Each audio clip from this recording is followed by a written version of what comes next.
రిజిస్ట్రేషన్లు అన్నారు, అవి కొన్ని రోజులు జరిగినట్టున్నాయి, మళ్ళీ ఇప్పుడు అవ్వట్లేదు అనుకుంటా, ఎక్కడెక్కడే అవుతున్నాయేమో తెలియదు.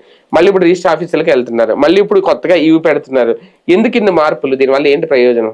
సంపద వచ్చే ఎక్కడైనా సరే ప్రయోగాలు రాజకీయ పార్టీలు చేస్తాయి. అంటే దీనివల్ల ప్రభుత్వానికి అదనంగా ఏమన్నా సంపద సమకూరుతుందా? మరి ఇప్పుడు వీళ్ళ మనుషులకి ఇవ్వచ్చుగా సేవా కేంద్రాలు.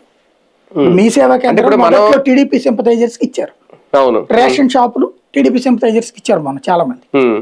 ఇప్పుడు ఇవి కూడా టీడీపీ సింపథైజర్స్ చేతిలో పెడతారు. ఇప్పుడు సపోజ్ నేను రిజిస్ట్రేషన్ చేయించుకున్నాను అనుకో సార్, నేను ఎలాగ చలానా కట్టాలి ప్రభుత్వానికి, ఏనేది ఇవన్నీ ఎలాగ నాకు కామనే.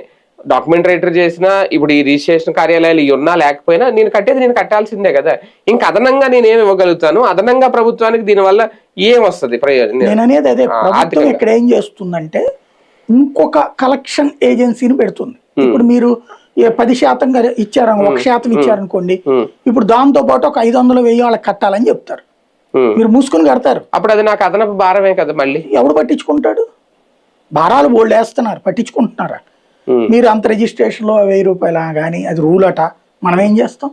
ఇప్పుడు కట్టించుకుంటున్నాయన్నీ ఏమైనా ప్రయోజనం ఉంది? ఇప్పుడు ఫర్ ఎగ్జాంపుల్ మీరు రిజిస్ట్రేషన్ ఫీజు కట్టారు, కానీ వాడు వచ్చేసేసి 22 ఉందంటున్నాడు, లేదంటే ఇంకొక వంక ఏదో చెప్తున్నాడు, లిటిగేషన్ చెప్తున్నాడు, రీసర్వే అంటున్నాడు. నాది రిజిస్ట్రేషన్ చేశాక ఇంకేం రీసర్వేరా నువ్వు? అదే కదా. నా తప్పేంటి? రిజిస్ట్రేషన్ చేసావంటే ఎలిజిబుల్ అనే, అంటే దానికి వ్యాలిడిటీ లేదంటుంది సుప్రీంకోర్టు కూడా.